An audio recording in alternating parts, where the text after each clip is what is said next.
আসো। আপনার এখানে?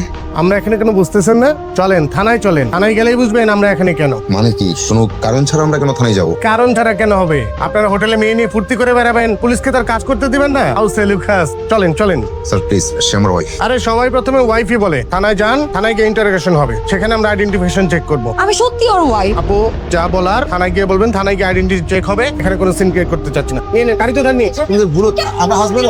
সবাইকে গাড়িতে উঠো। এই টি শার্ট গুলো কেন নিচ্ছ? এটা নেওয়ার দরকার নেই তো। এগুলো তোমার না?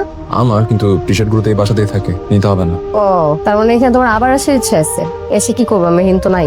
Sir please behave yourself. এটা আমার বাসা, এখানে আসতে তো আমার কোনো রিজন লাগবে না। তা তোমার বাসা না, এটা তোমার বাবার বাসা। ওই একই, যেটা আমার বাবা সেটা তো আমারই। তোমার একার না, সামিরেরও শেয়ার আছে। টি শার্ট গুলো লাগেজে প্যাক করো। আসসালামু আলাইকুম মা। ওয়ালাইকুম আসসালাম। নাস্তা খা। মা এটা রাখেন। মা এমনিতে তো আমি তেমন একটা কোথাও যাই না, গয়না লাগবে না। মা এটা তো আমি আপনার জন্য নিয়েছিলাম, প্লিজ মা রাখেন। মা আমি ভুল করে থাকলে আমাকে মাফ করে দিন। আমি সত্যি জানি না এটা আমার ঘরে কিভাবে গেছে। বিশ্বাস করেন আমি না বুঝে অনেক কিছু করে ফেলছি। আপনি জানেন ফাহাদ আমাকে না বলে এই বাসায় চলে আসে। আমি যখন ওকে জিজ্ঞেস করছি ও বলছে আপনি অসুস্থ। পরে আপনাকে দেখার জন্য আমি আসলাম, দেখে আপনি পুরো অসুস্থ। তখন বুঝতে পারলাম যে আসলে মিথ্যা কথা বলে মেহরিনের জন্য এখানে আসছে। আপনি বলেন কোন মেয়ের মাথা ঠিক থাকে? তারপর বলেন মা। এই পরিস্থিতিতে সত্যি মা, কোনো মেয়েরই মাথা ঠিক থাকবে না। তুমি ঠিক আছো? নাস্তা নিয়ে বসে আছিস কেন? নাস্তা খা। মামি বাসাটা ফাঁকা ভালোই লাগতেছে না। কেন? কেউই তো নাই, একা একা বসে কি খাবো? এই যে আমি আছি, নে খা। কিছু নিচ্ছিস না কেন? ইচ্ছা করছে না। নে নে, এটা দিয়ে খা, ভালো লাগবে। এই এই পায়েস খাই কি মনে হইতেছে জানো? আমার মায়ের কথা মনে হইতেছে। খুব মজা হয়েছে। ও মাই গড, মাউথ ওয়াটারিং। কোথা থেকে শিখেছেন রান্না? আপা, আপনার বড় ছেলে টাকার লোভে ওর সাথে চলে যা আমার সামনে, চলে যা। কোনোদিন আমার সামনে আসবে না। যা, যা, চলে যা। ভাইয়া, আমার ফোনটা একটু দিবেন? ফোন দেওয়া যাবে না। একটা কল করবো, দেন না। আপনারা তো আমাকে বিশ্বাস করেন না, আমার ফ্যামিলিকে তো জানাইতে হবে যে আমরা এখানে আছি। দেন না স্যার।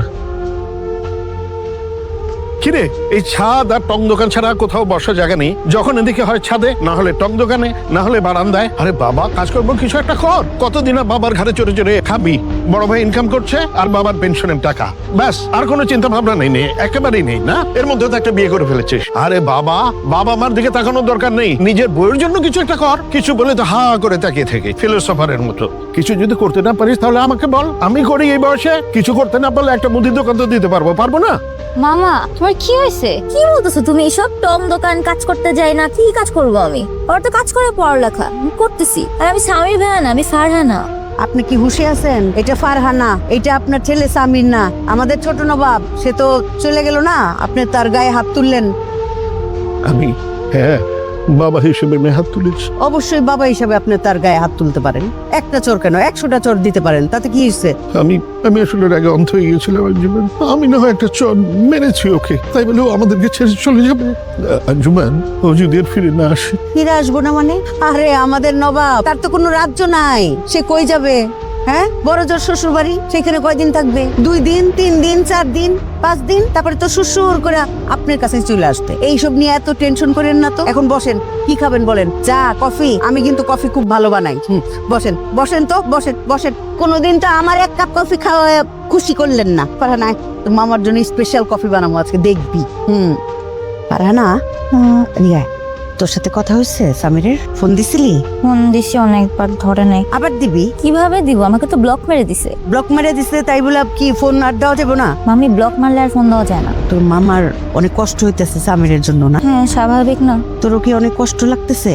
হ্যাঁ, শুধুমাত্র স্বামীর ভাই তো ছিল যে আমাকে একটু কষ্ট। স্বামীর ভাইও চলে গেছে, মনে হয় না কখন আসবে। কি হবে মামি? তোদের সবার কষ্ট লাগে, কষ্ট লাগে না শুধু আমার। আমার স্বামীর বুঝছস, পেটে থেকে নিয়ে নিয়ে জন্মাইছিল। সারা রাতে এই বুকটার মধ্যে রাখতাম, প্রতিটা নিঃশ্বাস গুনতাম যে কোন সময় নিঃশ্বাস আটকা জায়গা। আমার সবচেয়ে কষ্টের বাচ্চা কিন্তু স্বামীর। কি কষ্ট করে রাখতাম, ডাক্তার বইলেই দিছিল সারা রাত ওরে পাহারা দিতে হবে, ওর নিঃশ্বাস সেকেন্ডে গুনতে হবে। আমার স্বামীর কিন্তু সবচেয়ে লক্ষ্মী বাচ্চা। আমার জন্যে আমার স্বামীর টান সবচেয়ে বেশি। কিন্তু কোনো সময় না, আমিও বলি নাই স্বামী তোরে অনেক ভালোবাসি, সেও বলে নাই আম্মা তোমার অনেক ভালোবাসি। এখন বলতে ইচ্ছা করতেছে স্বামীর তোরে আমি অনেক ভালোবাসি, এই জন্য তোরে সবচেয়ে বেশি শাসন করছি, অনেক কষ্টের বাচ্চা। আমি জানি মামি, আমার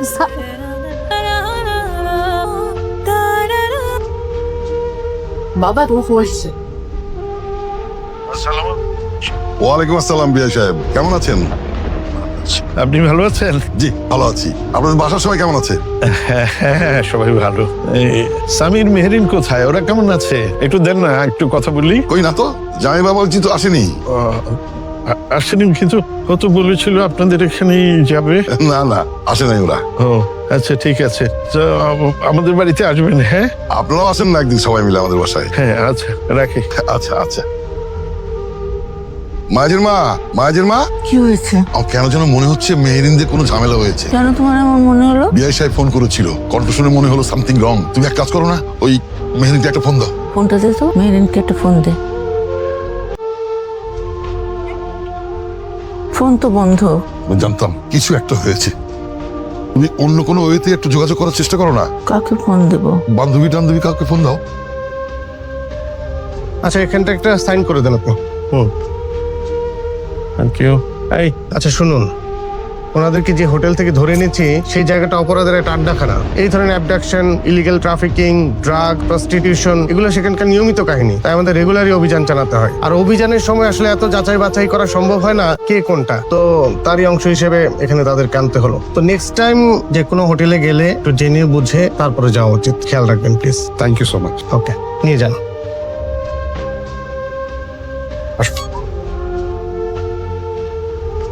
আব্বা আসসালামু আলাইকুম। ওয়ালাইকুম সালাম। আসসালামু আলাইকুম। বাবা আমরা বাসায় যাচ্ছি। আব্বা সাইরা আসছে তো অনেকদিন হয়ে গেল, এখন তো ওদিকে যাওয়া দরকার। কে কোথায় যাইতেছে? আম্মা অনেকদিন তো ছিলাম, বাসায় যাচ্ছি। ও আমার ওই এখন তো ওদিকে একটু কাজ বাকি রয়ে গেল। সাইরাও আসছে অনেকদিন, ওদিক থেকে অফিসেও কাছে, তো সাইরা বললো যে মা আপনারা কবে আসবেন? কোথায়? আমার বাসায়। আমি তো অনেকদিন ছিলাম না। আসবো আসবো মা। আব্বা তাইলে আমরা আসি। আচ্ছা ঠিক আছে, ভালো থেকো। যাবা? বাবা আমার কোনো ভুল হয়ে থাকলে আমাকে মেয়ে মনে করে মাফ করে দিন। আছি আব্বা। আসি। আসসালামু আলাইকুম। ওয়ালাইকুম সালাম। তুমিও চলে যেতেছো? আম্মা আমি আসবো তো, আর ফোন তো কথা হবে। ফোন দিও। মা প্লিজ ফোন দিব আপনাকে, পৌঁছাই। আচ্ছা আচ্ছা, ফিয়া মানিলা যাও। ফাহাদের আপা ওরাও চলে গেল?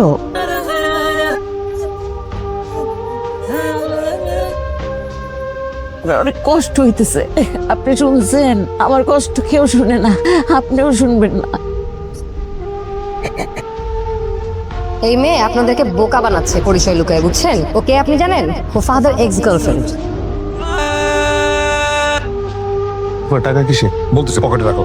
সাবেরকে তো বললাম আমার বাসাকে থাকতে, থাকবে না তো কি প্রবলেম? তোর তো থাকার জন্য ফ্ল্যাট লাগবে, তুমি আগে ফ্ল্যাটের ব্যবস্থাটা করো। পরেটা পরে দেখা যাবে। আর ওদের যখন যেটা লাগে, ঠিক আছে, ওকে জানানোর কোনো দরকার নেই। তুমি স্ট্রেট আমাকে বলবো, টাকা পয়সা যাই হোক আমি দেখবো এগুলো, ঠিক আছে? তুমি এই বিষয়টা দেখো।